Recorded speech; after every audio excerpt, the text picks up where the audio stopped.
And now I recognize you, Katrine. And I never got to say hello. Nei, You were veldig hyggelig å here. hilse på deg òg. Wow, okay, cool. How was Shabbat in Oslo? Great. Very good. Very nice. So nice with so many people and to be at the Shabbat home in a way. At home. Very nice. Very, very nice. Let's see where I have all my sources, and then we're ready to go.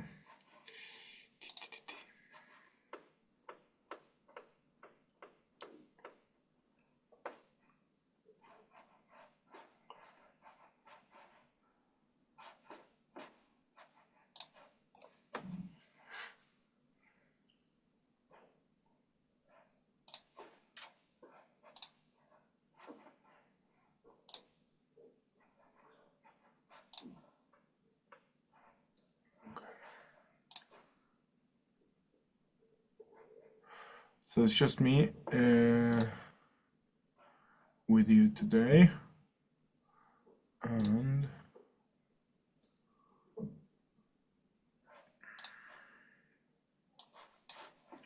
I think we'll be okay.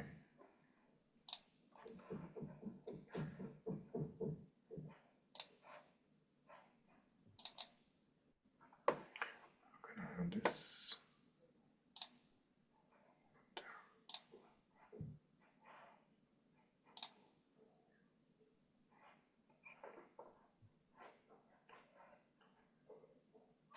Okay.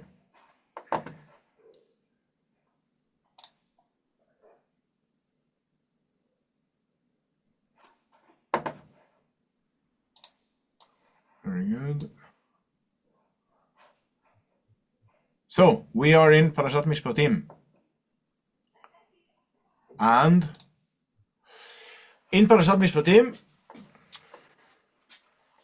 we read Vayal, and my first question is, of course, is it big enough for No, No, no, it's not big enough. no, a little bit bigger. Thank you so much. We should be To able. read it quickly. Let's try to see. We should be able to fix that. Much better. Excellent. Okay, Thank you. very good. So, ויעל משה ואהרון נדב ואביהו ושבעים מזקני ישראל. That. Then Moshe and Aaron, Nadav and Avihu, and 70 elders of Israel ascended. So they went up. They've come now. They've come to Har Sinai, and they have been invited to come up the mountain. And Moshe, Aaron, and Aaron's two sons, out of four, and the 70 elders of Israel, they go up. And they saw the God of Israel, under whose feet was the likeness of a pavement of sapphire, like the very sky for purity. Is it possible? Does anyone know how to get that sound off when someone enters? No? Okay. I will There fix we it go. right now. It's an absolute circus. Okay, very good. So then we continue. Yet God did not raise a hand against the leaders of the Israelites. They beheld God and they ate and drank. So Moshe and Aaron, Nadav and Abihu, and 70 elders, they go up Har Sinai and they see God, under whose feet was the likeness of a pavement of sapphire, like the very sky for purity. Sounds like a poem. Yet God did not raise a hand against the leaders of the Israelites. They beheld God and they ate and drank. Now, in Jewish tradition, questions are more important than the answers. Can I please now, I ask you, you get 1 minute, not more. 1 minute. You can look through the psukim again, and I would like I would like some questions, please. Why did they eat and drink, and where how many high levels did they walk? Because it's not allowed to go with Moses. Okay, good. So you had so two questions. One was why did they eat and drink? The second Yeah. question was how far did they actually walk? Oh yeah. Okay. But Was those your two questions, Yeta? yeah, yeah. Okay, good. Other questions? Yes, question. What is exactly meant by the phrasing they beheld God? Is it like, Good. yeah. I hope no one's expecting any answers from these good questions. But the questions are very good. What does it mean that they saw or beheld God? Okay, or no, this is the third pasuk. Yet God did not raise a hand against the leaders of the Israelites. They beheld God. Yeah. ויחזו את האלוהים. Yeah. Did they really see God?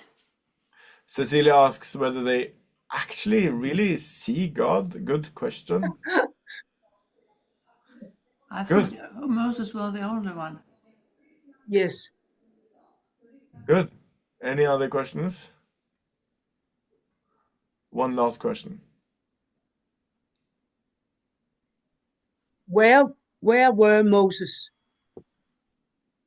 in that moment? You In ask this, us in the moment in this this situation. psukim, I see. So I just thought I would think that they were together, but you're saying maybe they're not together, They're not together. Maybe, but it's but not maybe not. allowed for the other people to. I see. So since we're assuming that Moshe had a different status or different abilities or maybe different privileges, you can assume that they were not together if they actually saw God. Maybe they. So good. Okay, good question. I like it. So maybe they were actually not together, even though maybe that's the most intuitive way of reading the psukim is that they are together. But depending on based on the what their experience, you might actually think that they were not together. In which case, the question is, well, where was Moshe then? Yeah, good, wonderful questions. My question that I've that hasn't come up yet, which I've asked reading the psukim, was it says, yet God did not raise a hand against the leaders of the Israelites. So my question was, why should he? So the question seems to assume that God actually has good reasons for punishing the Israelites. And so my question was sort of what did they do wrong? And instead they started eating and drinking. So I'm going to focus on, these are excellent questions. Thank you very much. And as I said, these questions are definitely better than my answers. I have focused on the last part here. ויאכלו וישתו. ולהצילי בני ישראל לא שלח ידו ויחזו את האלוהים ויאכלו וישתו. They beheld God and they ate and drank. So we start in the Talmud. The Talmud is compiled around year 500, and in the book of Brachot we see this come up in a discussion of what does it mean that they ate and drank. Rav, he used to say, the world to come is not like this world. So what is the world to come? It says, העולם הבא אין בו לא אכילה ולא שתייה ולא פרייה ורבייה. In the world to come, there is no eating, no drinking, no procreation. There's also no business negotiations, no jealousy, no hatred, and no competition. It doesn't sound too bad. Rather, so what is it? The righteous sit with their crowns upon their heads, enjoying the splendor of the divine presence, as it is stated, and they beheld God and they ate and drank. So, here we have our parasha, where it says, explains what it means what the world to come is like based on our pasuk. And they beheld God and they ate and drank, meaning that beholding God's countenance is tantamount to eating and drinking. So what's the Talmud here doing? The Talmud manages to interpret the pasuk in a way that it would maybe theologically make more sense. So the Talmud is able now to justify an interpretation where they're not actually eating and drinking. They're not eating and drinking food, but eating and drinking, what it means is it's an expression for whenever we are enjoying the presence of God, whenever we are feeling, not just feeling, whenever we are actually experiencing God's closeness, that can be expressed with the words that they ate and they drank. Okay.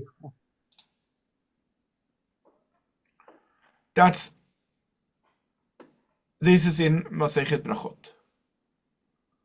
Are there questions now to the Psukim or questions to the Talmud before we move on?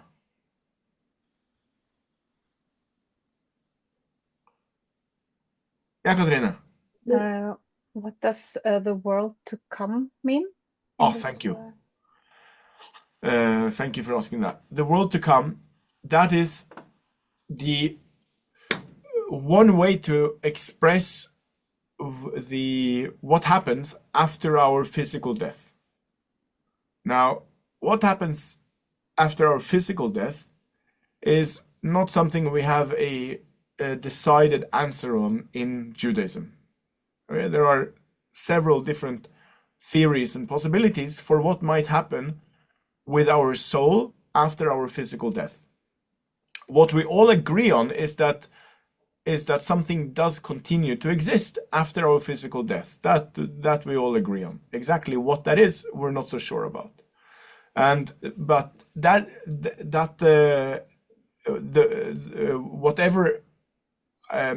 however our soul exists after our physical death is often described as Olam Haba, the world to come. So the Talmud here is describing our soul's existence and what it is like for our souls to exist after our physical death, and they continue to exist in this place called Olam Haba.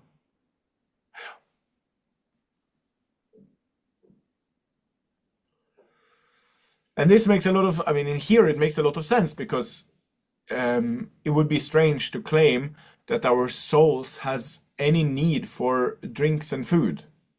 Yeah, oh yeah. Right? Our souls our souls will be drinking and eating God's presence. That's what they will be doing afterwards. Okay, any other questions about this Talmud? So now we found one opinion about what does it mean that they ate and drank. One opinion is to try and remove the literalness of eating and drinking, and explain it as something which is not physical. And it's explained by eating and drinking, meaning enjoying God's presence. Now, Nachmanides, which his Jewish name is, or his Greek name is, that's his Greek name, Nachmanides. His Jewish name is Ramban with an N in the end. And Ramban, he says on this verse, on this pasuk, he says, and they did eat and drink. This means that they ate there the peace offerings at the lower part of the mountain, where God, previous to their returning to their tents for peace offerings, have to be eaten within an enclosure. In Jerusalem, they were eaten within the wall of the city, and in Shiloh, they could be eaten within the site of Shiloh.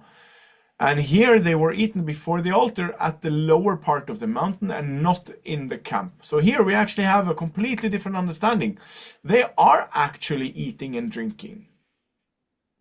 And this makes a lot of sense, according not only to Nachman, it does make a lot of sense, because one of the things that we see in the Torah is that after one has made a covenant, an agreement with someone, they very often end that with a meal. Yeah. Which is one of the explanations for why Esav eats lentil soup that Yaakov has made, and that is because they've made an agreement, and after an agreement, it's befitting to share a meal. So that's what Nachmanides is saying that they're now doing. The meaning of the expression that they ate and drank is that they made it an occasion. So he has an additional reason for rejoicing and festival, for such is one's duty to rejoice at the receiving of the Torah, just as he commanded when they finished writing all the words of the Torah upon the stones, and thou shalt sacrifice peace offerings, and thou shalt eat there, and thou shalt rejoice before the eternal your God. And with reference to Shlomo, it's written, wisdom and knowledge is granted unto thee. And immediately after that, he came to Jerusalem and made a feast for all his servants. Said Rabbi Elazar, in Shir Hashirim Rabbah, here we have another Midrash, which is why I thought it was a fitting piece for tonight's Midrash studies. From here you learn that we make a feast at the finishing of the Torah. With reference to David, Shlomo's father, it is likewise said that when the people gave of their free will towards the building of the Beit HaMikdash, of the temple, and they offered sacrifices unto God, and offered burnt offerings unto God, and they did eat and drink before the Eternal on that day with great gladness. Similarly here too, on the day of the wedding of the Torah, they did likewise. So Ramban says very understandably that, well, eating and drinking is things that we do when we're happy. And this must have been one of the happiest days. They had just created, as he calls it, they had just had a wedding with God himself. Like there's no better reason to eat and drink. Cecilia. Sorry. I want to inactivate my... Can you hear me? Yeah. As I told you before, did I really see God? But I'm thinking now, when you're explaining it, they were so in the mood, they had this sense of being close to God, so they had an imagination, they saw him even that. They didn't see him, but the surrounding was so I holy. see. So it's a very literal expression of experiencing. It's experiencing, but Yeah. what they were sensing was a kind of seeing. And the pavement was even stones. It was sapphire. Aha. It was so splendid. Right. So Very good. Very good. Okay. Anyone else would like to say some comment or a question to Nachmanides?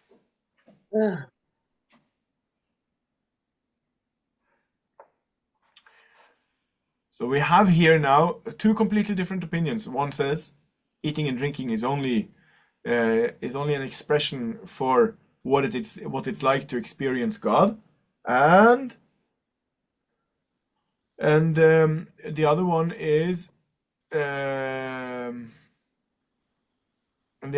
that eating and drinking is actually eating and drinking, says Nachmanides, because they had to do these peace offerings, and one reason for that is because this is really a joyous occasion, and on joyous occasions we eat and drink. And the second is that, well, they just made a covenant with God, and therefore it is a fitting time to share a meal. Now we're going to get more into detail about your question, Cecilia. So wonderful that you asked this question. So Midrash Tanchuma, it talks about this expression, they beheld God. I'm just have to let someone in here. Okay. They beheld God and they ate and drank. It is simply that they feasted their eyes on the divine presence. Hence, they were like someone who beholds his colleague in the midst of eating and drinking. Rav Yochanan said there was actual eating and drinking, since it is written in Proverbs, "In the light of the king's face there is life. His favor is like a rain cloud in spring." I have to read this again. "In the light of the king's face there is life. His favor is like a rain cloud in spring." And Rav Tanchuma said that Shmot 24:11 teaches us that they became bold in their hearts and stood on their feet while they feasted their eyes on the divine presence.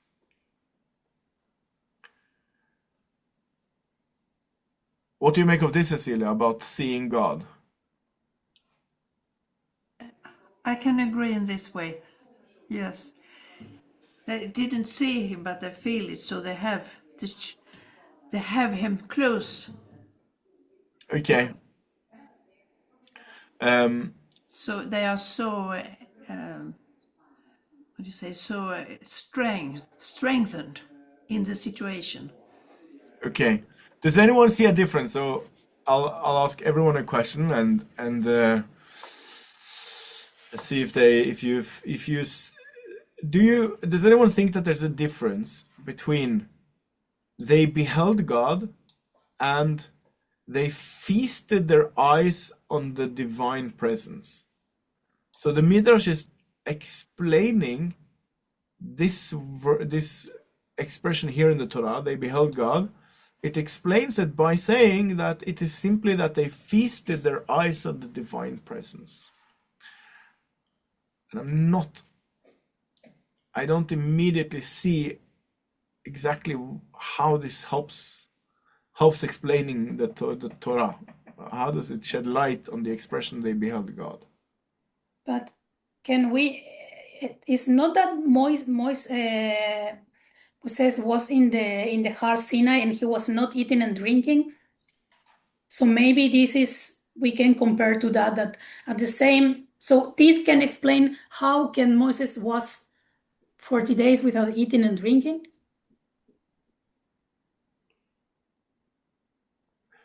You're saying that he actually did eat and drink. Spiritually, Ruach Masom. I see. So because of his the experience of seeing God, that was a compensation or instead of eating and drinking. Okay.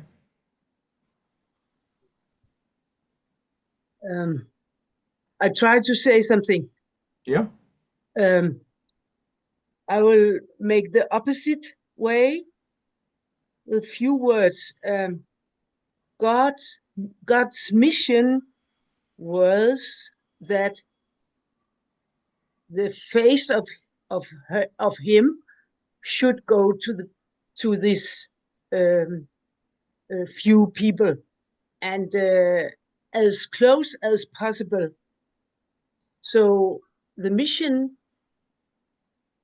maybe it's absolutely well done now, and they were as close as possible to God. I don't know in any way how to explain this your question. Yeah. Yeah, thank you.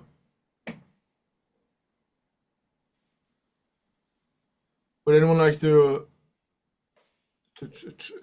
try explaining what's the difference between beholding God and feasting on the divine presence? Yes, yeah. Yeah. I think behold is more to my side. That was the closest position for those Okay. to go to God, and there was the face that was in the life. His favor is like a rain cloud there in spring. It's, I don't know, but it's yeah, it's very lyric, but Yeah. yeah, wonderful. But the skies and the clouds and is important in this story and this section of story. I don't know how to say it. Okay. Okay, good. Um, I think to behold God, I think is something closer to what Cecilia was talking about. Maybe that it's just being aware of it, of being able to acknowledge that this is what it is. When to say that they feasted, a feast is really that's a fantastic 5-course meal with gehackte and gefilte to begin with. That's a real party which is much more a lot more physical than beholding. Beholding can just be, I'm aware that I'm in a fantastic room, or I'm aware that I'm in the presence of something important, for example. But feasting I think is a lot more actual. Like it says, there was actual eating and drinking. So so it takes it a step further towards the physical. Another But what? midrash, yeah. Okay, only sorry to interrupt, but No, sure. I thought that that the fear of God, they were afraid few times to meet God, to do what he Yeah, he had ordered. yeah.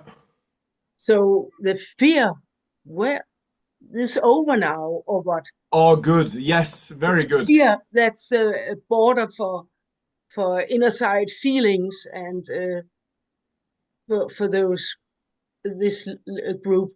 Good. I agree with you. I agree that eating and drinking in front of God doesn't seem very fearful. But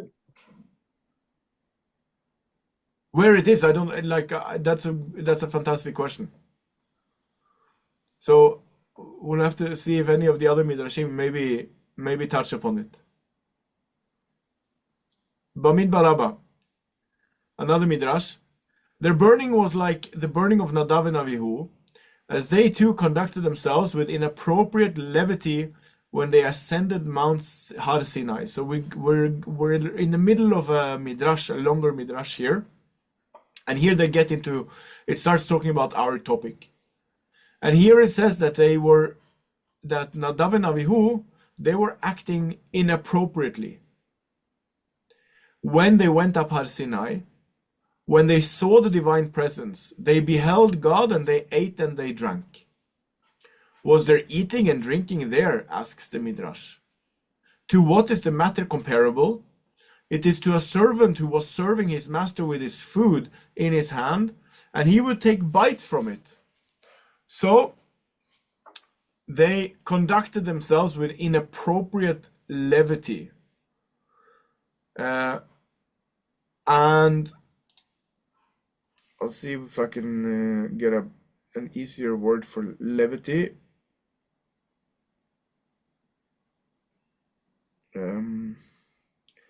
Levity means playful, cheerful, or not too serious. And I think this is connected to your question, Jetta. Where is this fear that they had? They didn't want to, they didn't, as you said, they didn't want to listen to the 10 Commandments, to all of the 10 Commandments, because they were so afraid. yeah, And now the Midrash is saying that, you know what, they were actually inappropriate in a sense that they didn't see the seriousness of the situation. yeah. So to what is it comparable? It's comparable to a servant who was serving his master with his food in his hand, and he would take bites from it. So they conducted themselves with inappropriate levity, as though they were eating and drinking. The elders, I see. So here the Midrash is saying that they were not actually eating and drinking, but eating and drinking is a way of saying that they were acting inappropriate. and acting not with enough fear. The elders and Nadav and Avihu were deserving of being burnt at that moment, but because the day of the giving of the Torah was very dear before God, therefore he did not want to strike them on that day and cause a breach through them.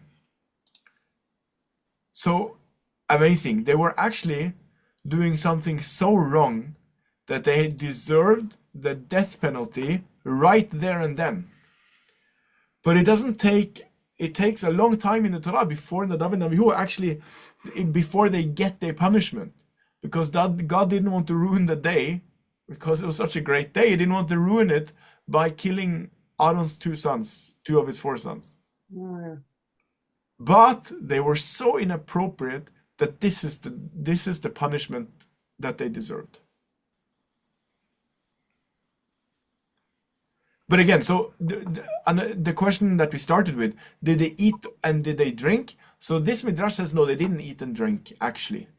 But it's expressed here as a way of telling us that they weren't actually taking the moment seriously enough. And just like it's sometimes when things are serious, it's inappropriate to eat and drink. And I mean, it happens several times during COVID, for example, during Corona, when we had memorial services, and people even had funeral services on Zoom, and people would sit and eat and drink during memorial services and during funeral services. And that was a clear example of, this is not the time. And so that was when I read this Midrash, that was my first comparison, was to these moments where people didn't realize on Zoom that this is completely inappropriate way of eating in time to eat and drink. So that was a sort of what the Midrash is saying that the Torah is talking about. Okay, we have another one. Shmot Rabbah, our last Midrash. Rabbi Yehoshua ben Korcha said, Moshe did not act well in that he concealed his face. Had he not concealed his face, the Holy One, blessed be he, would have revealed to him what is above us, what is below us, and what is destined to be. Ultimately, he sought to see, as it stated, show me, please, your glory. The Holy One, blessed be he, said, when I sought you, you did not seek. Now that you seek, I do not seek. So here it's talking about Moshe, when Moshe's let me see in the text. Now it has trying to see which psukim the Midrash is referring to here. In Shmot Rabbah.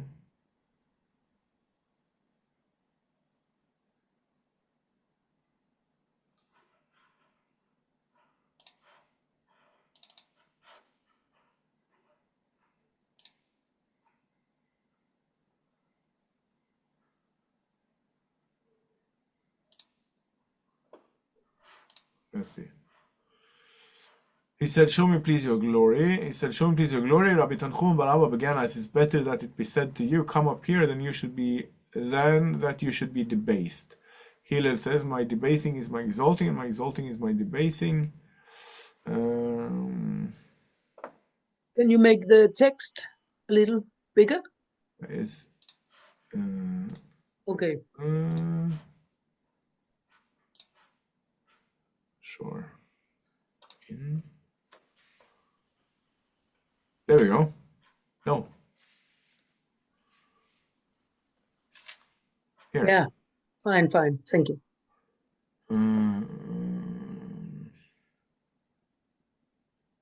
Here in Shmot chapter 3, Pasuk 6.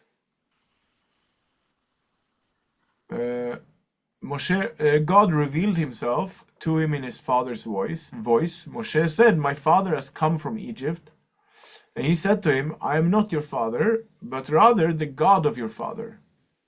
And Moshe concealed his face, for he was afraid to look upon God.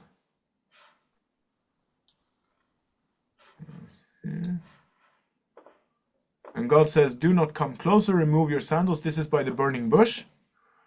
For the place on which you stand is holy ground.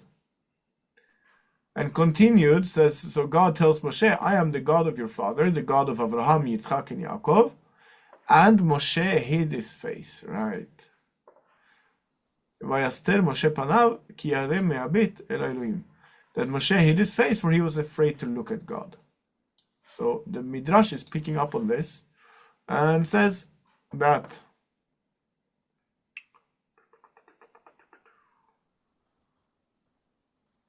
Rabbi Yeshua ben Korcha therefore said, Moshe did not act well in that he concealed his face. So in the story, he says, Rabbi Yeshua ben Korcha says, this was not very good of Moshe. He should have actually looked at God. God didn't tell him to. He just told him to remove his sandals. God didn't tell Moshe to hide his face and not look at him.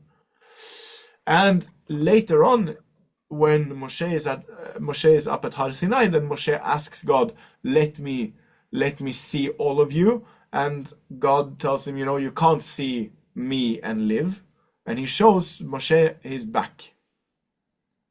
Everyone is with me? Good. So we continue.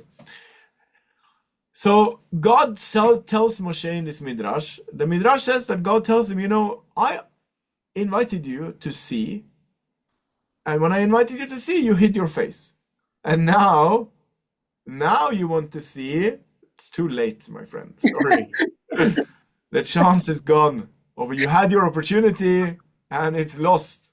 And now when I seek, you didn't so. So that's the story. Rabbi Yeshua of Sichnin said, in the name of Rabbi Levi, nevertheless, he showed him 3 in reward for 3. He merited 3 in reward for Moshe concealed. The Lord spoke to Moshe face to face. In reward 4, he was afraid. They were afraid to approach him. So let's see if this was what I wanted to show you. No, so later on in the Midrash, it then says Rabbi Hoshaya Rabbah said, Moshe displayed great honor by hiding his face at the burning bush. But Nadav and Avihu uncovered their heads and feasted their eyes upon the divine presence. So here we have a critique. First, the Midrash has a critique of Moshe.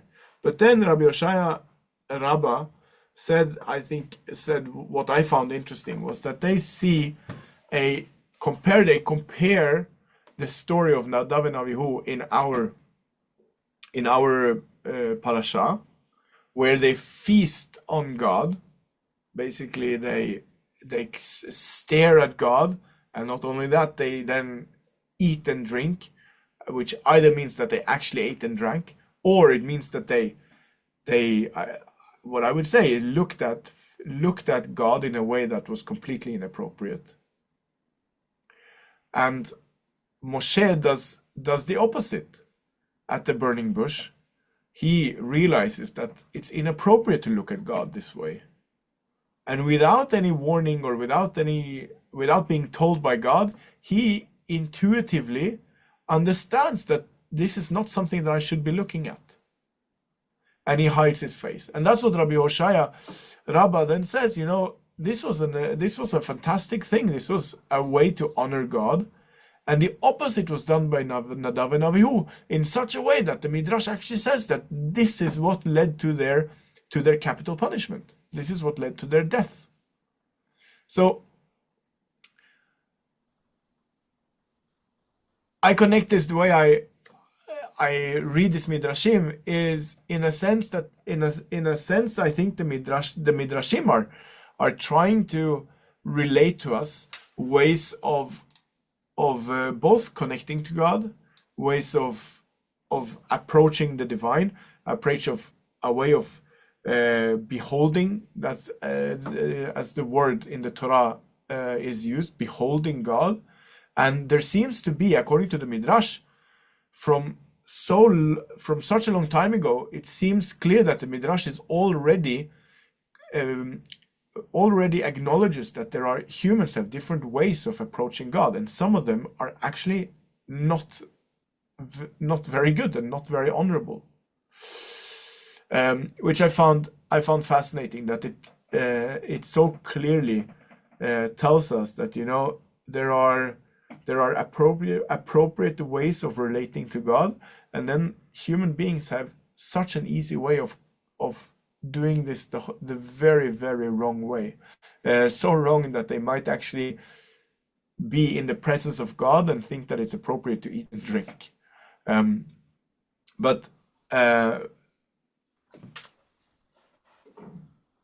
So I looked for a commentary, a more modern commentary on this,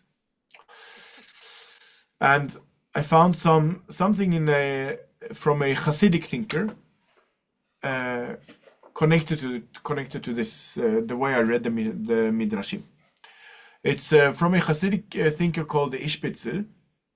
His name was Mordechai Yosef Leiner of Ishpitza, known as the Ishpitzer. And he was a rabbinic Hasidic thinker and founder of the Ishpitzer Radzin dynasty of Hasidic Judaism. And he's best known for his work, Mei HaShiloach. He was born in 1801 in Poland, and he died also in Poland, in Ishpitza, in 1854. So, the Ishpitzer, he writes, I, which the Hebrew word is Anochi, am the Lord your God. The verse does not state Ani. So he says it could have said Ani, as in the Hebrew word for I. For if it stated Ani, that would imply that God, he revealed then the totality of his light to Israel, precluding the possibility of further delving into his words, for everything would already be revealed. The letter Chaf of Anochi, however, denotes that the revelation is not complete, but is rather an estimation and comparison to the light which God will reveal in the future.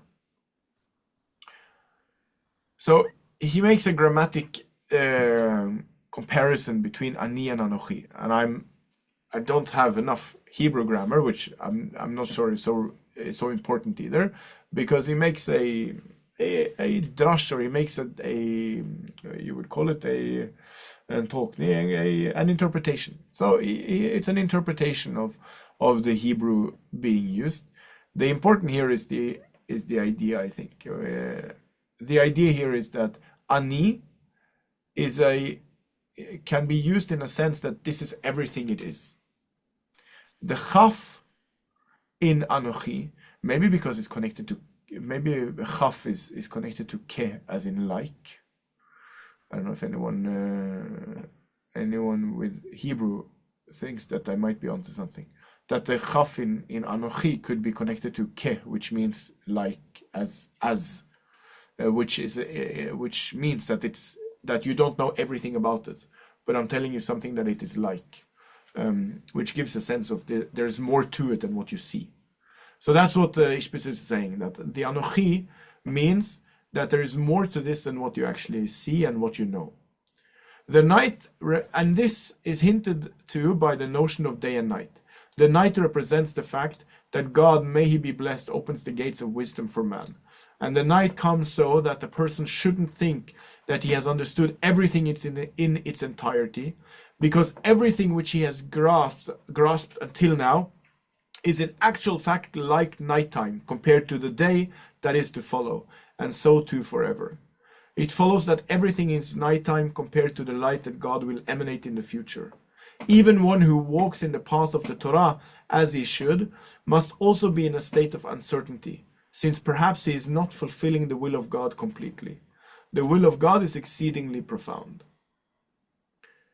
So I think, to me, it connected to the Midrashim, which the Midrashim that I connected to was, that I thought was the enjoyable ones, where they were criticizing Nadav and Avihu for approaching God inappropriately and trying to take it all in, or maybe even thinking that they could take it all in.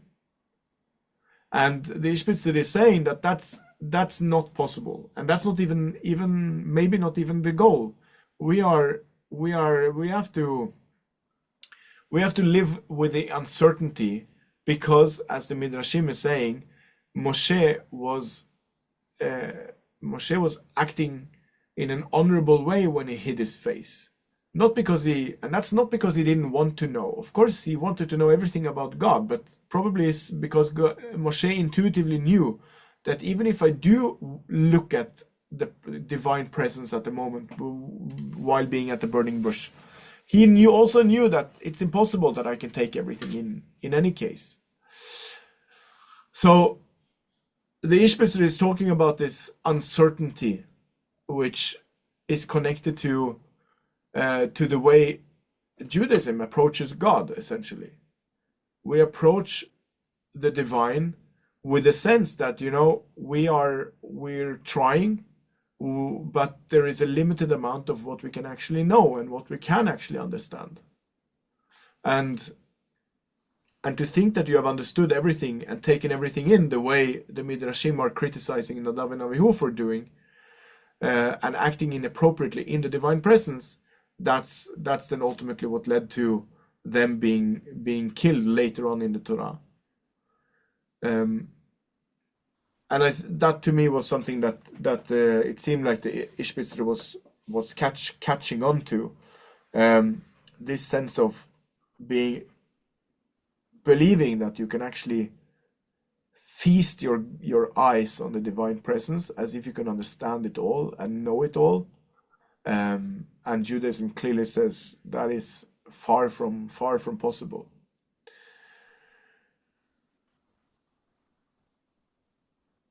Good. That was